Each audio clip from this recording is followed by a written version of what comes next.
The title of this video will probably be something like how I developed my impressive back muscles as a natty lifter.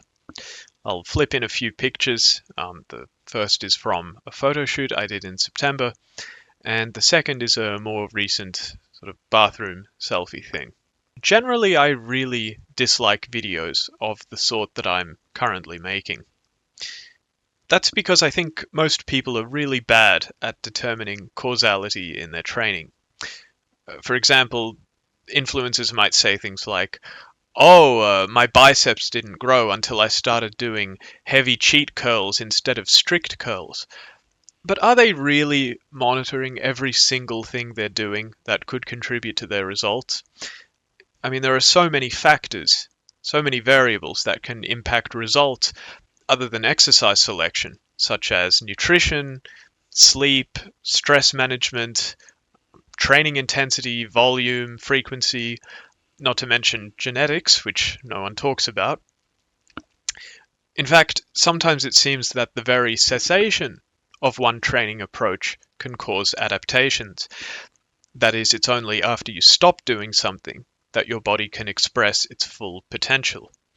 And an example of that might be the way that powerlifters express their full strength in competition by doing low volume peaking blocks when that's not really how they train most of the time. And so it would be silly to conclude that you should do low volume peaking blocks most of the time to get as strong as you possibly can over the long term. Moreover, I don't really trust most of the talking heads on YouTube when they opine how they got their results, because often they're just spewing meaningless anecdotal evidence with no real basis for attributing their results to a particular variable. In fact, I would go as far as to speculate that in some cases they don't even see any real growth at all, and just, upgrade their lighting or camera quality, lose some body fat, which makes the muscles appear more defined, are delusional, take their own measurements, or just straight up lie to make content and generate views. So I don't watch videos like the one that I'm currently making, because they tend to be bad and unscientific. But hopefully I can break the mold and make the first good one, or at least the first good one that I know about. This is how I'll structure my video. First, I'm going to talk about what I specifically did to grow my back. Second, I'm going to talk about why you shouldn't really care about what I did to grow my back, except for one thing. That is, my focus on progressive tension overload above all. This will springboard me into a closing discussion about what it is that grows muscle anywhere, and how you too can reach enlightenment and be released from the shackles of watching more stupid videos like this one, where influencers talk about how they grew their mirror muscles. So, there's a bit of background. I've been lifting for 8 years and a few months now. I turn 25 soon, actually in a few days. Happy birthday to me. Aside from getting sick, I haven't skipped a single planned lifting session since I started, and this has undoubtedly contributed to my success, however suboptimal my approach to training and nutrition may be. Let's talk training. My back training has been quite simple since 2020, when I built a modest home gym, which is where I've worked out exclusively since. Despite my modest setup, the results have been good. I do only 3 exercises for my back: the weighted chin-up, the barbell bent over row, and deadlifts, plus variations thereof. I've pretty much always had 3 separate training sessions for each of those lifts per week, so rows toward the start of the week, deadlifts in the middle of the week, and weighted chin-ups toward the end of the week. And outside of brief specialization blocks, it's rare for my training volume for my back to be very high. 12 hard sets per week of rows and chin-ups combined, are about the highest you can expect me to go. And most of the time, I do considerably less than that. At the moment, I'm doing a combined 4 hard sets per week of vertical and horizontal pulling, and no, I'm not joking. In terms of deadlifts, I found just 1 hard set per week to be a fine amount. In terms of how I can thrive with relatively little training, it may have something to do with this. I push myself hard. In addition to the videos on screen of my training, I'll share an anecdote to corroborate this. Years ago, I was training with a friend who was baffled by how hard I was pushing a set of cable lateral raises. I said to him, "What do you mean? That was 2 reps from failure." And he replied, "Yeah, Solomon failure, maybe." At the time, I was equally baffled by his reply. They're just cable lateral raises, after all, not squats or deadlifts. Relatively speaking, cable lateral raises are a complete joke to push near failure. But as I've come to realize, people who lift weights generally don't push themselves nearly as hard as they think they do, from novice trainees all the way to pharmaceutically enhanced lifting experts with doctorates.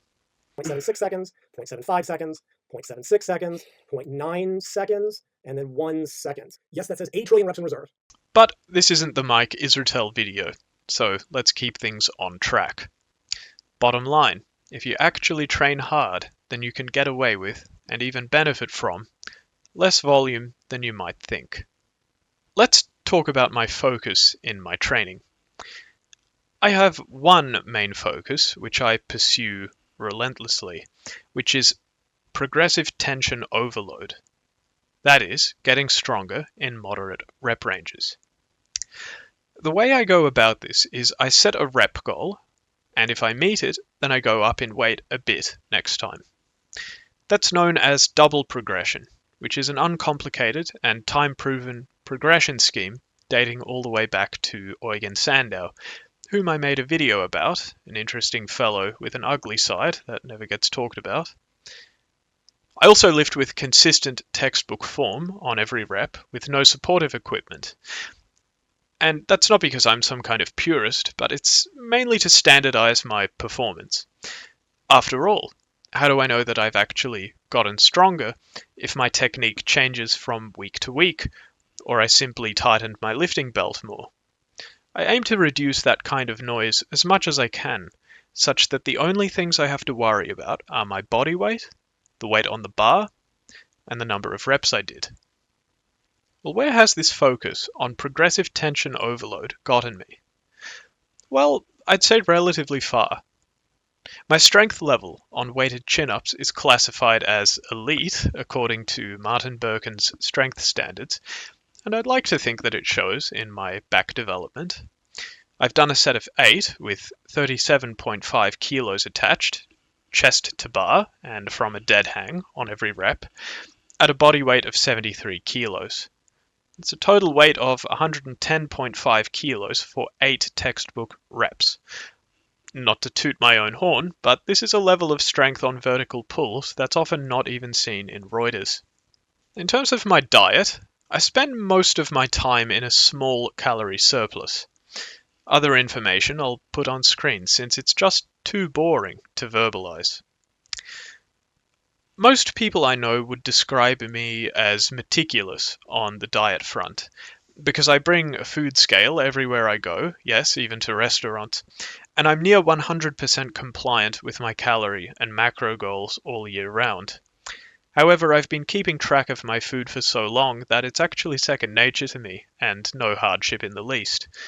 More the contrary, I quite enjoy it, but of course your mileage may vary. One reason why I bring up diet is that my focus on diet allows me to stay lean, which in turn makes my muscles appear more defined. Many gym goers, particularly male ones, confuse bigger with better. I don't. Anyway, having outlined my general approach to back training and nutrition, I'd now like to explain why much of what I've described should bear little relevance to you, except for one thing. Here's the thing about anyone who's seen great results in the gym. Generally, you don't know if they've seen their great results because of or in spite of their training. Some impressively built people, for example, have amazing bodybuilding genetics and can get away with doing seemingly anything. A greater number of impressively built people still are pharmaceutically enhanced, and they too can get away with doing seemingly anything. Indeed, for all you know, the same might hold true of me too. Maybe I really have no clue what I'm doing, and I get by on my great back genetics. But, at the same time, there's a saying that goes, success leaves clues. Of course, it can be hard to determine what those clues are, but I'm willing to take a confident stab. The more cynical among you might be inclined to point at pharmaceutical enhancement. That's the clue. And honestly, I wouldn't blame you. But let's just bracket roiders because we don't care about them. They can do anything and still grow because when you're on enough juice, your results are more to do with progressively overloading the volume of chemicals you inject than anything else.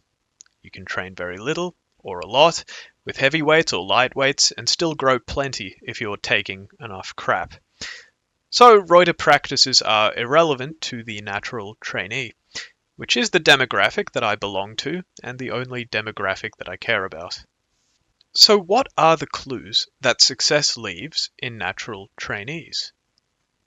Well, to my mind, there's one major clue that stands out, and it's progressive tension overload. That's the common thread among all natural trainees who have seen muscle gains. They all got stronger in moderate rep ranges, say the 6 to 15 rep range. Later in this video, I'll explore that thought in more depth and address potential counterarguments. But first, let me explain why it shouldn't matter that much to you what I specifically did to grow my back, beyond the fact that I achieved progressive tension overload on lifts that engage the back muscles. As I outlined, I do 3 exercises for my back. Is there something special about the number 3? No. I could have done 4, 5, or 6 exercises and probably would have seen similar overall growth. Well, is there something special about the particular exercises I do? Probably not. Machine pull-down trains the back muscles in basically the same way that weighted chin-ups do, so I could have done those instead. I train my back 2 to 3 times a week, depending on whether you consider the deadlift a back exercise. Is there something special about that frequency? Probably not. I could have trained my back more or less frequently, and it would likely all be a wash in the big picture. I take most of my sets to concentric muscular failure with low training volumes. Could I have seen the same results training further from failure and doing more sets? Probably yes. I hope you see what I'm getting at. For any and all potential issues with my approach to back training, I got one thing right.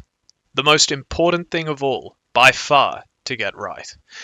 Namely, achieving progressive tension overload.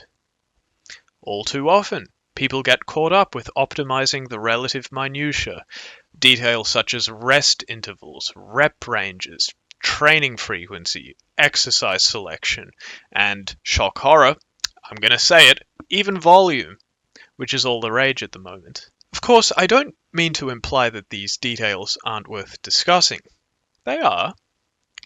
What I want to convey is that these details, however interesting and worthwhile to discuss or optimize, are nowhere near as important as progressive tension overload and shouldn't take precedence over it. In the final chapter of this video, I'll further explain and defend this argument, by which point, if you accept where I'm coming from, then you might never need to watch another video like this one ever again.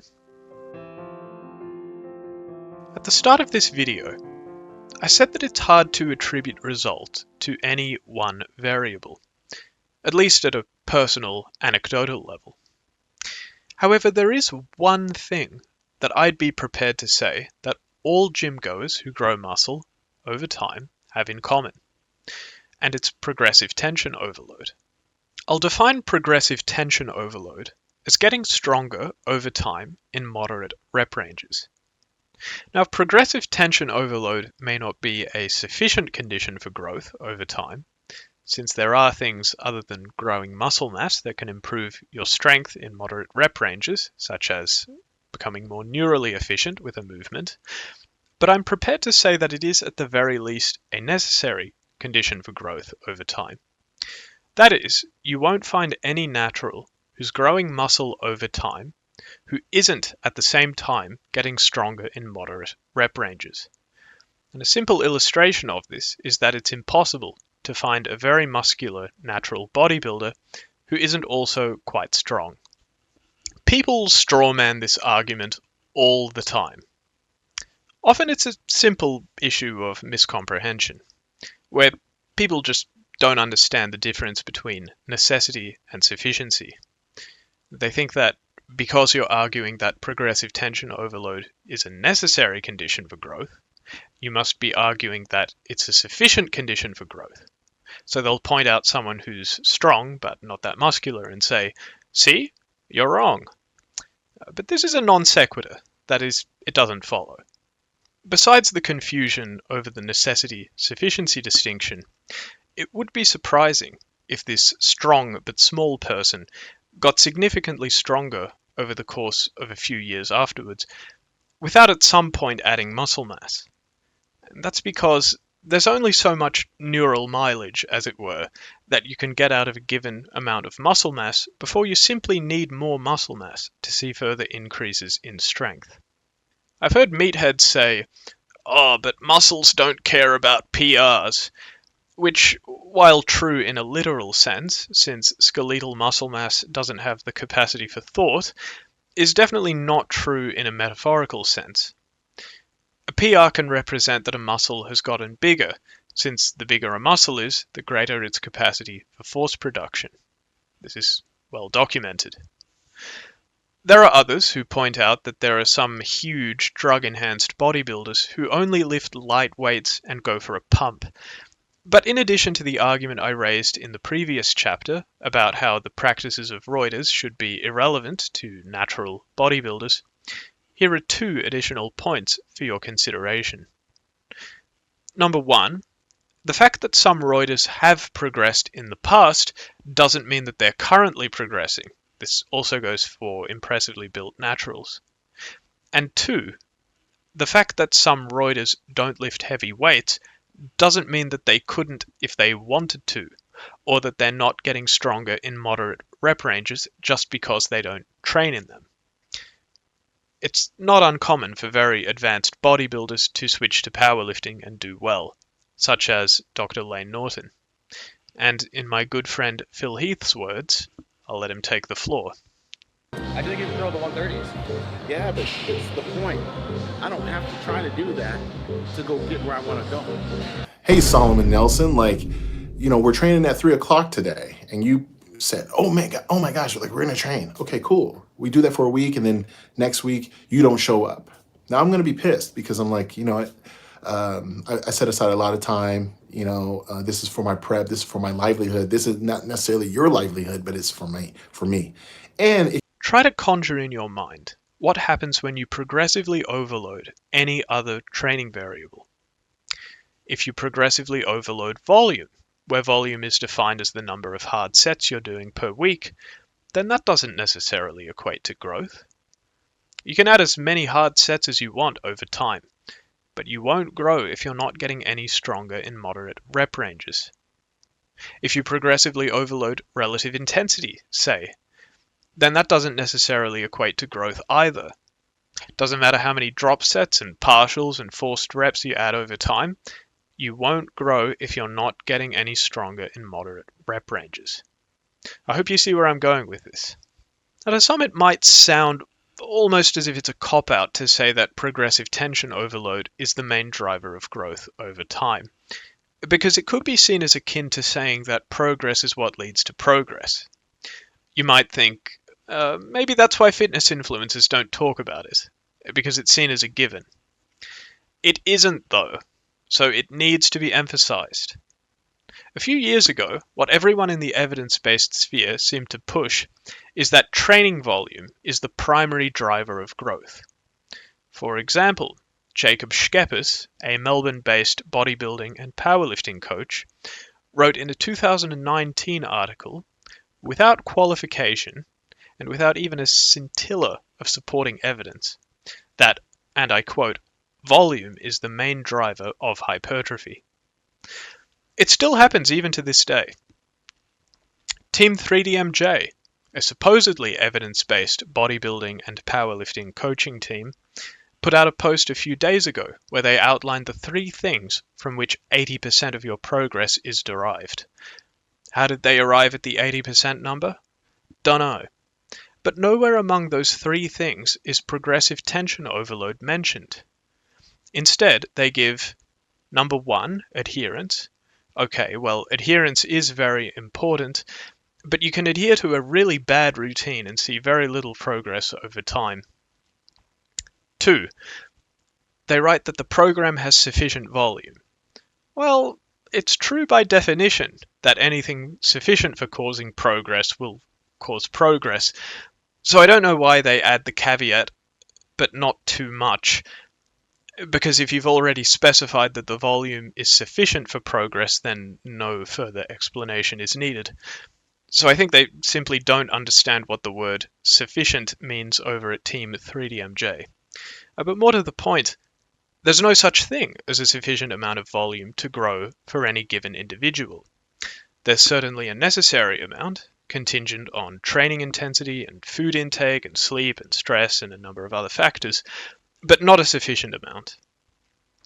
And 3, the one that gobsmacked me the most, they write that the volume you do increases over long stretches of time.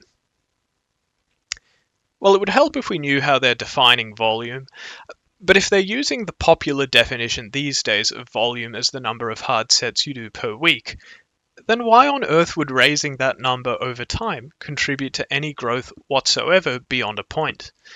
There is such a thing, after all, as doing too much. Dr. Mike Israetel would call that exceeding your maximum recoverable volume. Further, many trainees find that their volume requirements go down over time as they advance, not up.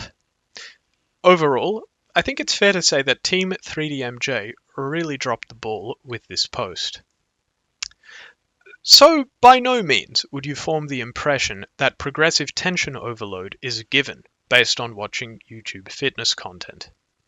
If you listen to the talking heads online with their superficially plausible but actually BS arguments, then you can easily form the wrong impression and fixate on bizarre and erroneous notions like that, for example, your volume should be going up over time, or that your strength level has very little bearing on your bodybuilding progress. I don't want to add to the confusion. In the conclusion of this video, I'll sum things up and describe 2 useful upshots of accepting where I'm coming from.